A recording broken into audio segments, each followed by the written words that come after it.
नमस्कार दोस्तों, स्वागत है आप सभी का मेरे यूट्यूब चैनल मैथ माइंड पे। मैं अंकित कुमार आप सभी का स्वागत करता। गायत्री क्विज कॉन्टेस्ट भागलपुर में जो सेट डेली बिहार पुलिस का सुबह के 6:30 बजे चलता है, आज उसमें जो मैथ क्वेश्चन आया था उसका सॉल्यूशन देखेंगे। यानी कि 31 मई में जो चला था सेट, यानी कि आज उसके मैथ का भी क्वेश्चन का सॉल्यूशन देखेंगे। चलिए हम लोग 1 नंबर से स्टार्ट करते हैं। जैसे कि पहला नंबर प्रश्न है, कहता है यदि cos a बराबर 4/5 हो तो tan a का मान क्या होगा। ऑप्शन है -1, 0, 3/4, 2। तो चलिए इसको सॉल्व करते हैं। ठीक, जैसे सवाल में हमको दिया है 1 नंबर में, कहता है cos a बराबर दिया है 4/5, तो tan a बराबर वाट, यानी कि निकालिए। तो अब cos a बराबर सूत्र क्या होता है। cos a बराबर हम सूत्र जानते हैं b, यानी कि बेस बटे हाइपोटेनस मतलब कर्ण हो गया। तो ये हो गया 4/5। अगर यहाँ से b का मान 4, h का मान 5, तो p का मान क्या होगा। तो √h का स्क्वायर माइनस b का स्क्वायर हो जाएगा। तो h यानी कि √5 का स्क्वायर हो जाएगा 25, और फिर b का स्क्वायर 4 चौके 16, तो √ आ जाएगा 9 का मतलब हो जाएगा 3, यानी कि b का वैल्यू 3 हो गया। कितना हो गया 3। अब देखो tan a बराबर क्या होता है, tan थीटा बराबर होता है कर्ण बटे लंब बटे आधार। अब लंब का मान कितना है p का मान निकाले 3, b का मान है 4, तो 3/4 हमारा उत्तर हो जाएगा।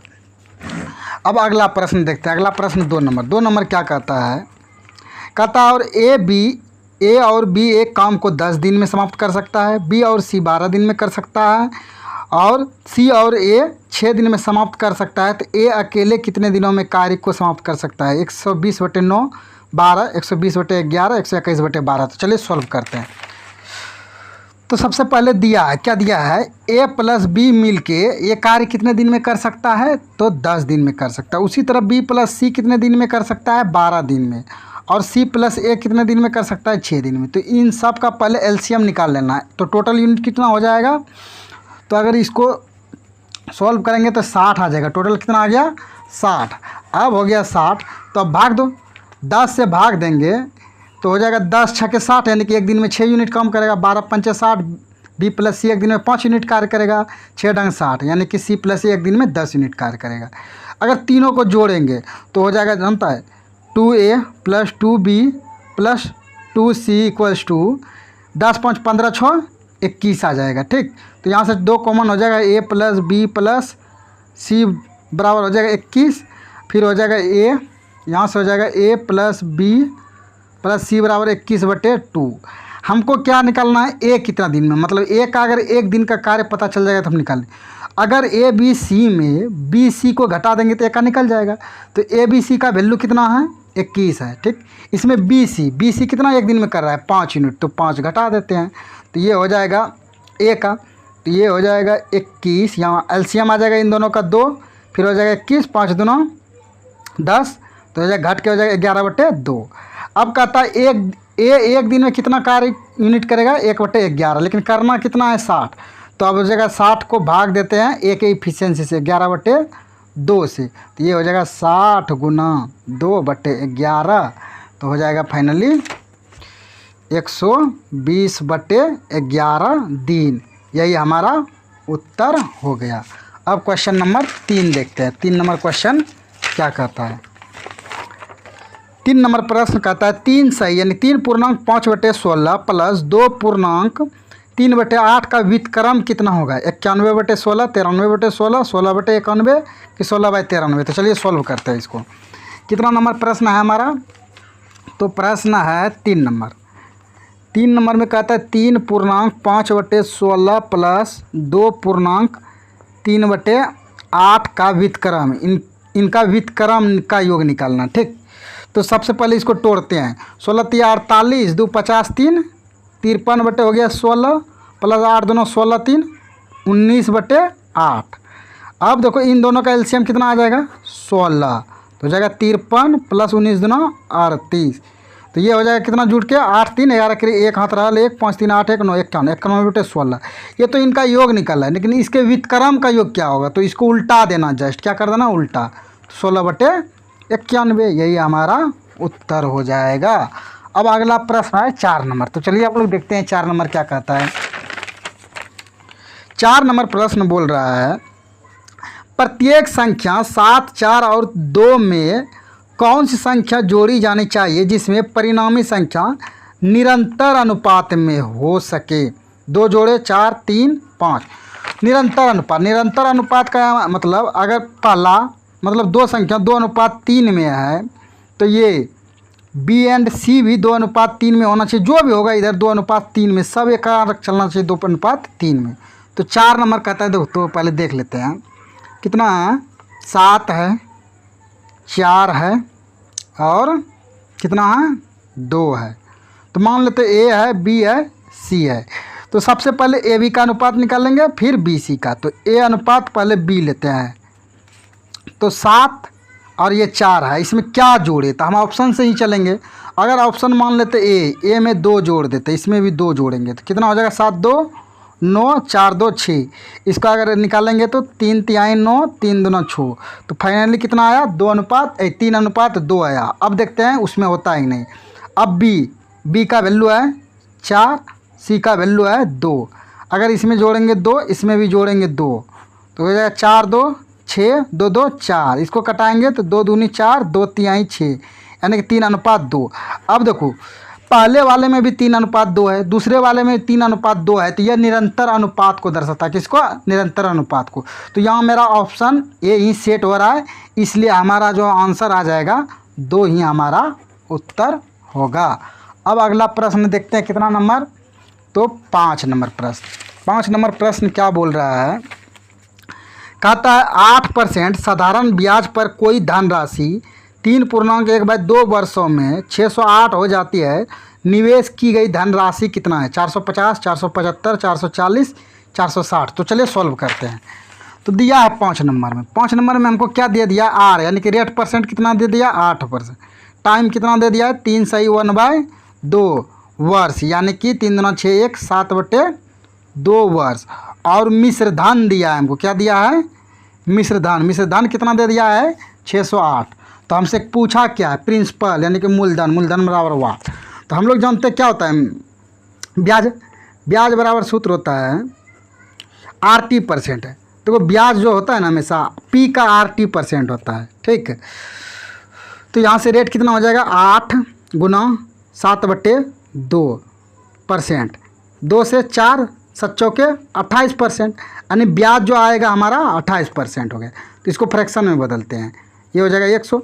यानी कि अगर मूलधन 100 था तो 3 पूर्णांक यानी कि 7/2 वर्ष में मिश्र धन कितना हो जाएगा 128 हो जाएगा, ठीक, इस अनुसार।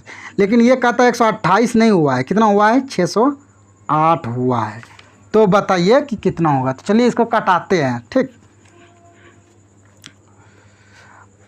तो 8 एका 1 के 4 और 6 का 48, फिर हो जाए 8 7 56, 4 और 6 का 48,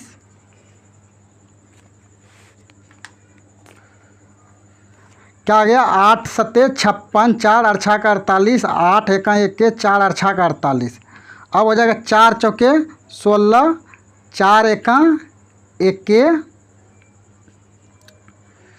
4 एका 1 के 3 4 8 32 4 9 36।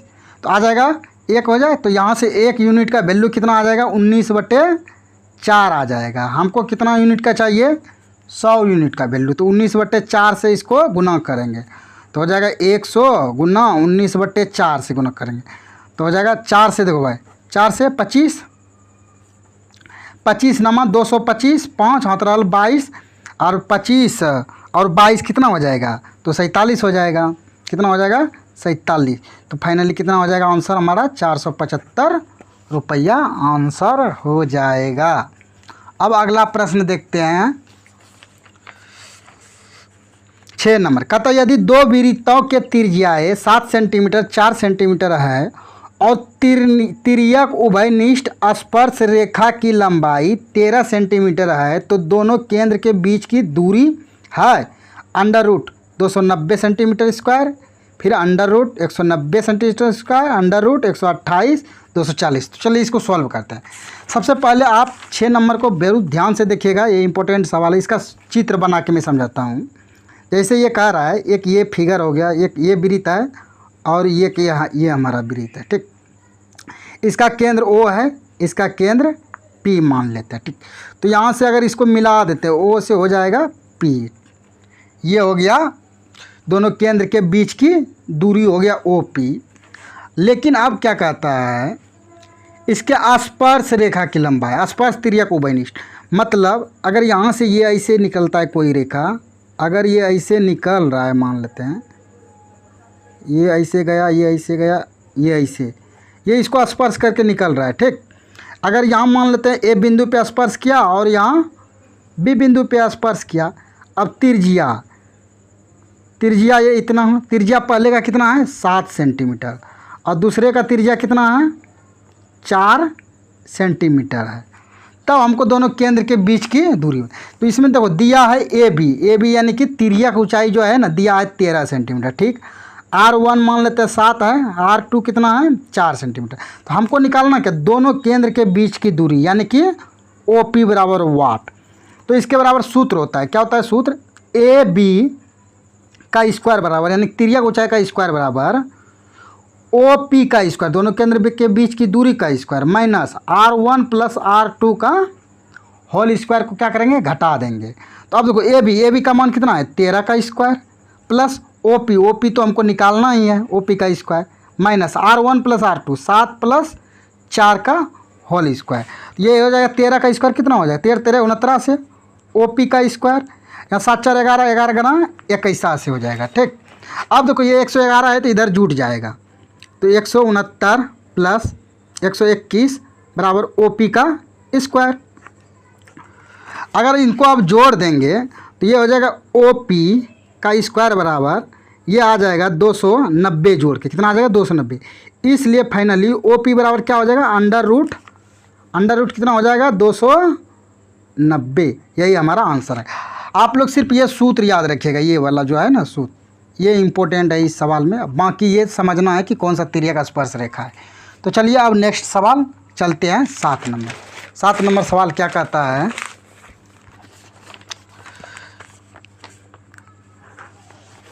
सात नंबर सवाल में है, पढ़ देते हैं। कहता है यदि A plus B plus C बराबर 7 हो, A square plus B square plus C square बराबर 17 हो, तब A cube plus B cube plus 3 plus C cube minus 3ABC का मान ज्ञात कीजिए। तो हो जाएगा 6 होगा, 7 होगा, 8 होगा, 9 होगा। तो चलिए सॉल्व करते हैं। सबसे पहले हमको दिया है A plus B plus C बराबर कितना दिया है 7 दिया है। उसी तरह से A square plus B square plus C square बराबर 17 दिया है। तो दोस्तों इसको सॉल्व करने के 2 तरीका, एक तो आप फॉर्मूला लगा के सॉल्व करेंगे, एक है कि मान के सॉल्व करना है। तो अगर हम पेपर सॉल्व करने बैठते हैं तो जो आसान विधि होता है उससे करेंगे। तो यहाँ हम लोग मान रख के सॉल्व करेंगे। अब मान क्या क्या रखेंगे, अब देखो A B एंड C का मान अपने मन से ऐसा 3 मान ले लेना है जिसको जोड़ने पे 7 हो जाए। तो हम मान लेते हैं A का मान 2 है, B का मान भी 2 है, 2 2 4 हो गया। तो C का मान कितना मान है 3 मान है, ठीक। अच्छा ये मान सही होगा कि नहीं होगा कैसे जानेंगे, तो यहाँ पहले करते हैं। A का स्क्वायर कितना 2 का स्क्वायर 4, B का स्क्वायर 4, 3 का स्क्वायर 9। तो इसको जोड़ेंगे 4 4 8 8 16 1 17, देखो 17 पूर जाता है, मतलब ये दोनों सेटिस्फाइड हो रहा है। तो यानी कि ये मान हमारा सही है माना हुआ। अगर ये मान सही हुआ तब हमको चाहिए क्या A cube plus B cube plus C cube minus 3ABC का वैल्यू चाहिए। अब A क्यूब 2 का क्यूब कितना हो जाएगा 8, फिर B में है B का मान 2 है तो 2 का क्यूब 8 प्लस C का मान 3 है 3 का क्यूब 27 माइनस 3 गुना 2 गुना 2 गुना 3। चलिए 8 8 16 16 7 6 13 के 3 हाथ रहल 1 तो 2 हो जाएगा 3, कितना हो जाएगा 43, ठीक। अब 3 दूना 6 6 दूना 12 12 3 36। अब ये दोनों जब घट जाएगा तो घट कितना 36 4 3 43 7। तो फाइनली आंसर आ जाएगा हमारा 7। यही हमारा उत्तर है। अब देखते हैं next question. Next question 8 number क्या कहता है। 8 नंबर प्रश्न बोल रहा है निम्न आंकड़ों के बहुलक, माध्यिका तथा परिसर यानी कि रेंज होता है, जिसको परिसर को क्या कहते हैं, रेंज का माध्य क्या होगा। तो पहले लिख लेते हैं आपका 8 नंबर में क्या क्या दिया है। जैसे 9 दिया है, 11 दिया है, 4, 7 दिया है, 10, 23, 21, 29, 23, 33 और 18 ये चीज़ दिया हुआ है। अब इसमें सबसे पहले हमको क्या निकालना है, माध्य निकालना है, बहुलक, ये सब चीज़ निकालना है। क्या निकालना है, माध्य, माध्यक और प्रेशर निकालना है। तो इसको आप क्या करिए, सबसे पहला काम इसमें, इसको आप आरोही क्रम में सजा लीजिए। किस क्रम में, आरोही। आरोही मतलब बढ़ते क्रम में। तो सबसे पहले इसमें क्या आ जाएगा, 4 आ जाएगा, 4 के बाद 7 आ जाएगा, 7 के बाद 9 आ जाएगा, 10 आ जाएगा, 11 आ जाएगा, फिर 12 नहीं है, 13 नहीं है, 14 नहीं है, 15, 16, 17, 18 आ जाएगा, फिर 19 नहीं है, 20 नहीं है, 21 आ जाएगा, फिर 22 नहीं, 23 आ जाएगा, 23 दो गो है, फिर 23 के बाद 29 और फिर 33। देखते हैं पूरा, 2, 2, 4, 2, 6, 2, 8, 2, 10, 1, 11, 2, 2, 4, 2, 6, 2, 8, 2, 10, 1, 11। हाँ आ गया समझो। अगर अब इस क्रम में कर लिए, ये आरोही क्रम में हो गया। आरोही मतलब बढ़ते क्रम। अब यहाँ से सबसे पहले हम बहुलक निकालते हैं। क्या निकालते हैं, बहुलक। बहुलक का रूल क्या है, जो सबसे अधिक बार आएगा। तो इसको ध्यान से देखेंगे तो 23 आ रहा है सबसे अधिक बार, इससे ज़्यादा। बहुलक के बाद क्या आ जाएगा, अब इसके बाद निकालना है हमको, किधर गया, माध्यक। माध्यक या माध्यिका, माध्यिका निकालना है। माध्यिका का क्या रूल है, अगर विषम हो तो बराबर बराबर छोड़ के निकाल लेंगे। तो यहाँ जानते हैं 11 है तो 5 को छोड़ देते हैं, 1, 2, 3, 4, 5, ये 5 हो गया, इधर भी 5 हो गया। जो बीच में बच जाता है ना, वही हमारा माध्यिका हो गया। तो माध्यिका कितना हो गया, 18। अब निकालना है परिसर। परिसर को ही रेंज कहते हैं इंग्लिश में, रेंज। रेंज मतलब सीमा, ठीक। तो इसका जो मान निकालते हैं, हाईएस्ट यानी कि बड़ा मान माइनस छोटा मान निकालते हैं। तो बड़ा मान हमारा इस सब में कितना है, तो 33 है। कितना है, 33। 33 में कितना चला जाएगा, 4। तो 33 में 4 चला जाएगा, 29। अब तो ये 3 को आ गया। अब तीनों का क्या कहता है कि आप माध्य निकालिए। माध्य निकालने का मतलब क्या होता है, सबको जोड़ के भाग दे देना है। तो अब जोड़ देते हैं तो हो जाएगा 23 + 18 + 29 को भाग देते हैं 3 से। तो 8 × 16 17, 17 3 20 केरी 0 हाथ रहल, 2 2 4, 2 6 1 7/3। तो आ जाएगा 70/3। यही हमारा उत्तर होगा। अब चलते हैं नेक्स्ट क्वेश्चन। नेक्स्ट क्वेश्चन कितना नंबर है, 9 नंबर। 9 नंबर सवाल क्या कह रहा है, एक समचतुर्भुज के एक विकर्ण की लंबाई 10 सेंटीमीटर है। यदि समचतुर्भुज की भुजा 13 सेंटीमीटर है तो दूसरे विकर्ण की लंबाई क्या होगी, 36 सेंटीमीटर, 24 सेंटीमीटर, 18 सेंटीमीटर, 12 सेंटीमीटर। चलिए इसको सॉल्व करते हैं। कितना है, 9 नंबर प्रश्न। सबसे पहले दिया क्या है, हमको दिया है विकर्ण। विकर्ण को यानी कि D1 कहते हैं। D1 कितना है, 10 सेंटीमीटर है। भुजा हमारा एक दिया है, कितना दिया है, 13 सेंटीमीटर। उसने हमसे पूछा क्या, D2 बराबर वाट निकालिए। तो एक देखो सूत्र होता है, सूत्र क्या होता है, समचतुर्भुज की भुजा, समचतुर्भुज की भुजा बराबर जो सूत्र होता है, √D1/2 का होल स्क्वायर प्लस D2/2 का होल स्क्वायर। ये सूत्र होता है, आप इसको याद रखिए। अब देखो यहाँ से भुजा हमारा दिया है 13, कितना दिया है, 13 √D1 का मान कितना है, 10/2 का होल स्क्वायर प्लस D2 तो हमें निकालना है 2 का होल स्क्वायर। अच्छा एक बात, ये देखो ये साइड रूट है, अगर इधर इसको ला लेंगे तो क्या हो जाएगा, स्क्वायर। तो हो जाएगा 13 का स्क्वायर, यहाँ से 2 से 5, 5 का स्क्वायर कितना हो जाएगा, ये हो जाएगा 25 प्लस D2 का स्क्वायर बट्टे 4 आ जाएगा। अब क्या करते हैं, 13 कितना हो जाएगा, नहीं तो इसको रहने देते हैं, D/2 का होल स्क्वायर है अभी, ठीक। तो 13 कितना हो जाएगा, 169। ये 25 देखो उधर प्लस में, इधर आएगा तो माइनस में आ जाएगा। कितना आ जाएगा, माइनस में, बराबर कितना हो जाएगा, D2/2 का होल स्क्वायर। अब ये घटेगा तो कितना आ जाएगा, 144। 144 D1/2 का होल स्क्वायर। अब यहाँ से अगर ये स्क्वायर है, ये बगल लाएंगे तो क्या आ जाएगा, रूट आ जाएगा। तो √144/D1/2 आ जाएगा। तो अब यहाँ से क्या निकल है, ये किसका स्क्वायर होता है, 12 का। तो आ गया 12 D2, यहाँ D2 है, ये D2 है हमारा, D2/2। तो इसलिए फाइनली हमको D2 क्या हो जाएगा, ये तो कोई इधर भाग में है, इधर आएगा तो गुना 12 × 2 कितना हो जाएगा, 12 × 24। तो फाइनली आंसर हमारा कितना आ गया, 24। यही हमारा उत्तर होगा।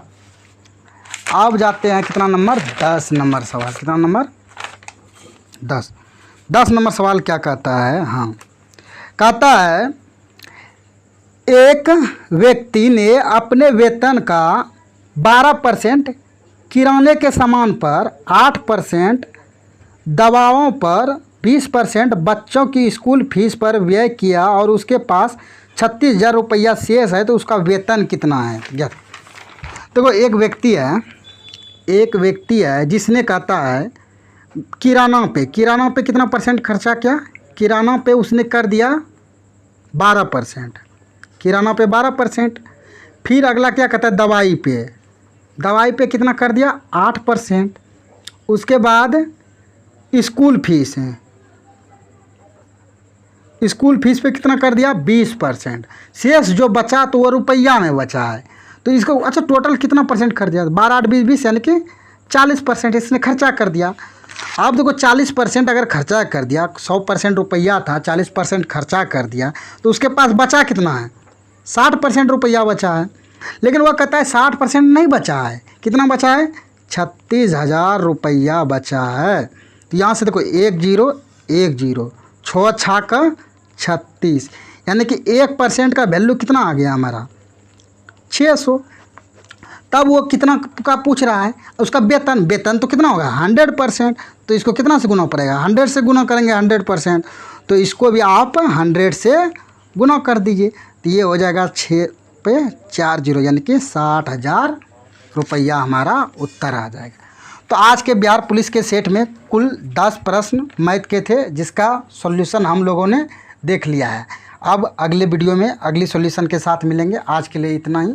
अगर आपको यह सॉल्यूशन पसंद आए तो इसे लाइक, सब्सक्राइब और अपने दोस्तों के साथ शेयर ज़रूर करें। धन्यवाद दोस्तों।